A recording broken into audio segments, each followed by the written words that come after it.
What's good, team? It's Friday, and on today's episode of my Explain series, I'm going to bring you guys DDDDD, King DDD, in detail. So, without further ado, let's begin.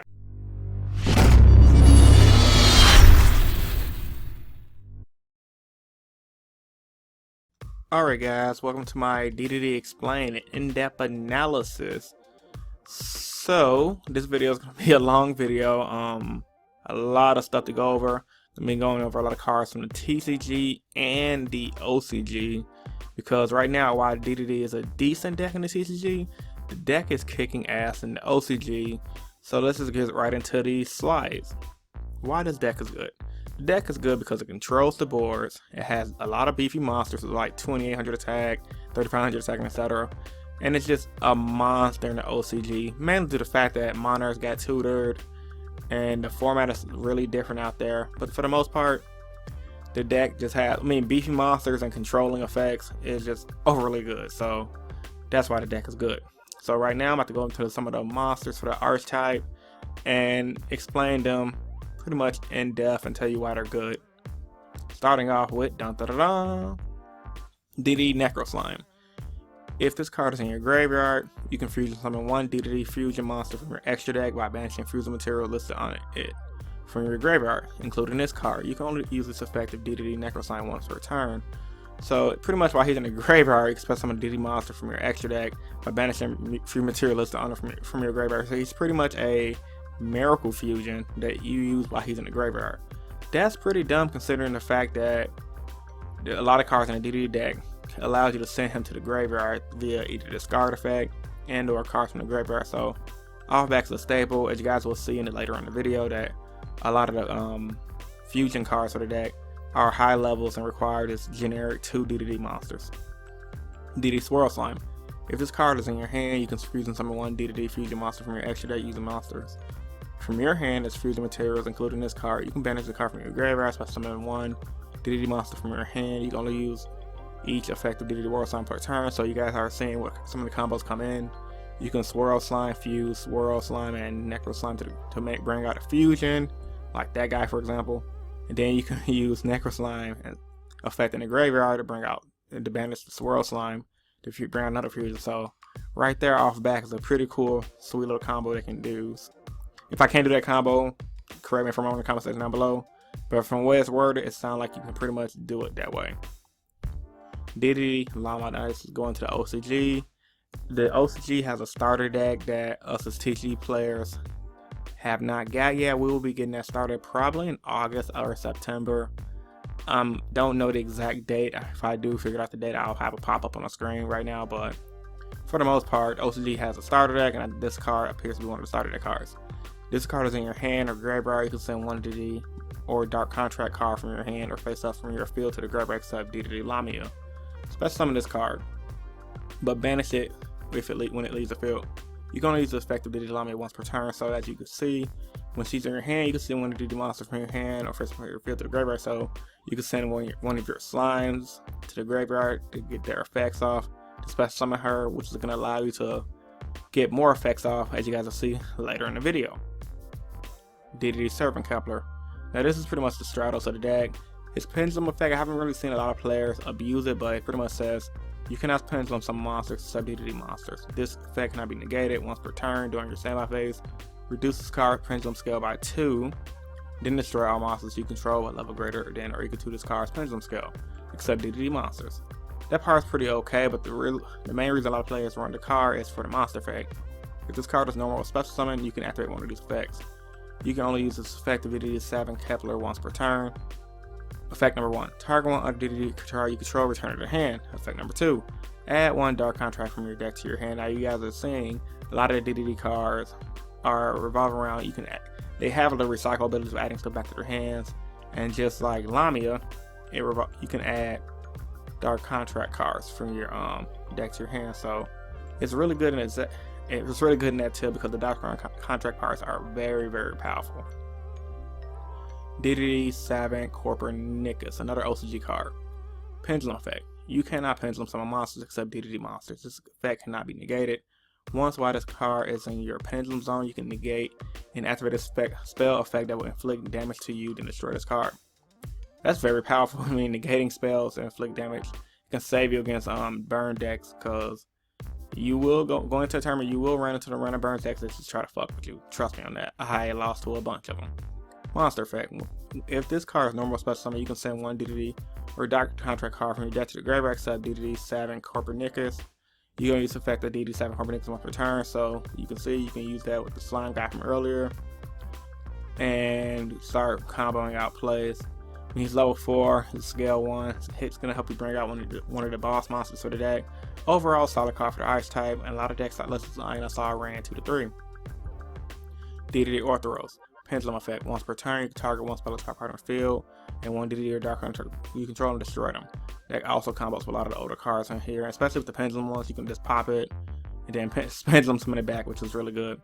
Monster effect. When you take damage, you can special summon this card from your hand. After this card is special summoned to your field, you can now special summon a monster for the rest of the turn, so female type monsters.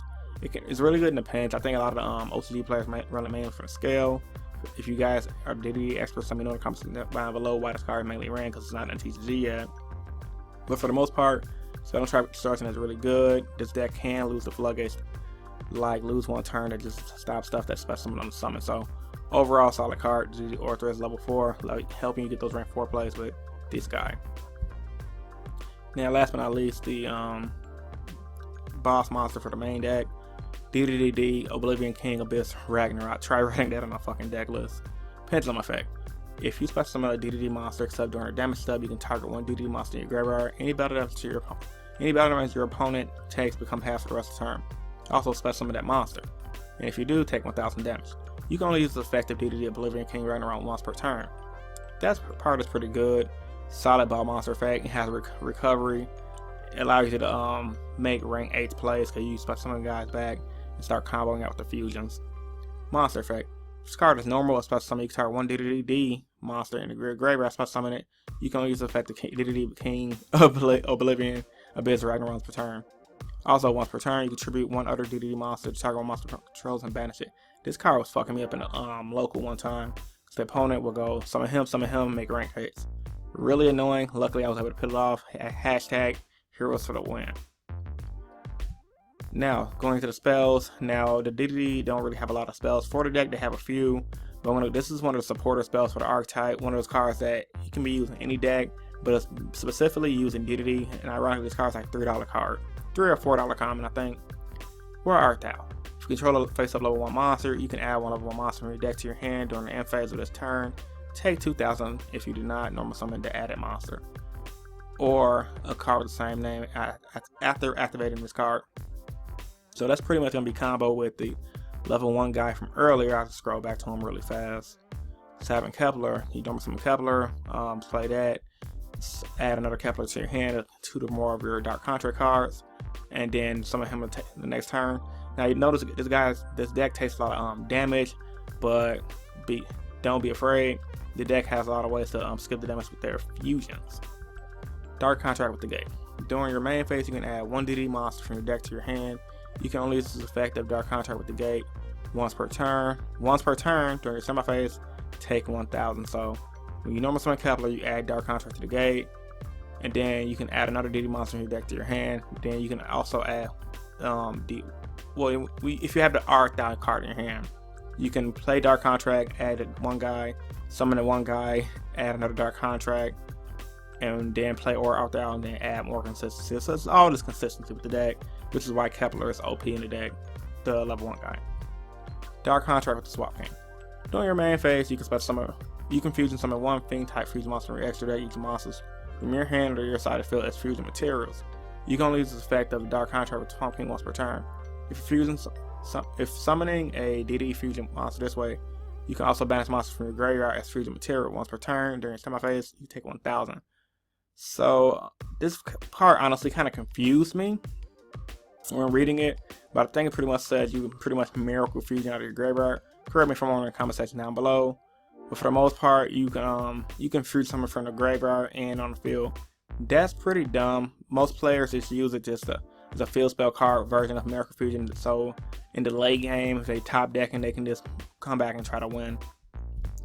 Dark Contract with the Witch. You can send one DD or Dark Contract card from your hand to the graveyard and target one card in the field, destroy it. You can use this effective Dark Counter to win once per turn. All Fiend-Type monsters you control gain 1000 attack during your opponent's turn.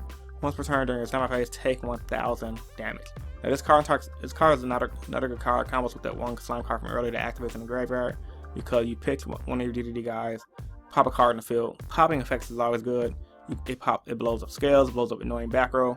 Overall solid card. Most of the builds around 2 to 3. Dark Contract Errors. Now this card I freaking hate this card so much. It was kicking my butt in a tournament with the one guy that played DDDs. Once per turn, if you control a DD monster, you can negate all traps on the field, other than this card for the rest of the turn, even if this card leaves the field. Once per turn, during summer phase, take 1000. So this is pretty much a continuous version of trap stun, in the sense that on your opponent's turn, you can negate. On your turn, you can negate. As long as you have this card face up on the field, you can negate. As long as you control the DD monster. So it's really powerful. If they start getting their setup, like you can go Kepler turn 1, search Dark Contract with the errors, set this and pass, making decks like Chainburn irrelevant. So this card, when you play against DD guys, if you use a deck like Burning Abyss, can really screw you over. Now going into some of the fusions. DD Flame Ghangis, OCG card. Requires 2 DDD monsters. If a DDD monster is special summoned to your field, except this card, retire 1 DDD monster to your graveyard, special summon that target, you can only use effective DDD Flame Ghangis once per turn. If this card is a destroyed by battle card, and its owner's possession destroyed by opponent's card effect, you target 1 Dark Counter to your heart, add it to your hand. Recursion, overall good, has a bunch of crazy effects. Solid card, we're not going to be getting it for a while, unfortunately. D King Oracle. I'm going to call him Orc, even though his name is DARK. Whatever. Any effect that will inflict damage to you makes you gain it 1 life points instead. Now this is one of the main key pieces of the fusion deck, or the extra for DD. So once you bring this guy out, all those cards that say pay 2,000, pay 1,000. Now you're gonna gain the life points instead of taking, which is really good. And it's also gonna help you out in the late game. So if you get your ass kicked, then you start activating your trap cards that say take 2,000, take 1,000 here. Guess what? You can start coming back and just win the duel. Especially this is gonna help you out win those duels at big events when you go into time. DDD Dragonbane King Beowolf. DDD monster, DDD triple D monster, and 2 double D monster. If a double D monster you control attacks the defense this monster, you trample pretty much. Then during standby phase, you can destroy all spell and trap cards in place. So it's pretty much killing the pendulum decks and the back row decks. Really good card. I don't know why I just started laughing when I saw the triple D, when I said double D and triple D. Oh my god, I got a dirty mind. Next up, this deck also have synchros apparently too. Didn't even know until I started researching that deck for the video. 1 DD tuner and 1 or more non-tuner monsters. For DD double D monsters, normal summon or special summon to your field, except this card, except during the damage step. You can target 1 level 4 lower double D monster in your graveyard, special summon it. You can only use this effect of triple D King Alexander card once per turn. So another recursion monster, pretty good, pretty solid for a level 7 synchro. DDD Hexblood King Siegfried. During each player's turn, target 1 face-up spell trap on the field, negate its effect to end phase. You can only use effect once per turn. This card is destroyed by battle or sent to graveyard. You can gain 1,000 life points to add Dark Contract. For each Dark Contract you control. Another powerful card, level 8 synchro. This deck, honestly, I don't really see using the synchros too much, but I haven't watched some of the OCG games to make judgment on that. And then last but not least, extra card on the cover. DDD Dual King Kali Yoga. Have to use XYZ summon for the rest of the turn. Other cards and their effects and will be activated on the field. And other cards on effects are negated once per turn. During each player's turn, you can add detach 1 XYZ material to destroy all spell traps on the field. You can attach 1 XYZ material from this card, target 1 Dark Contract, and set the card. Very powerful. You can set the trap. You can set the card that's going to pop everything. And it's a 3500 beat stick. What is there not to love for this card? Final thoughts for the deck. Sorry I kind of had to rush the video. I'm using the shitty Screen-O-Matic, so 15 minutes is my limit.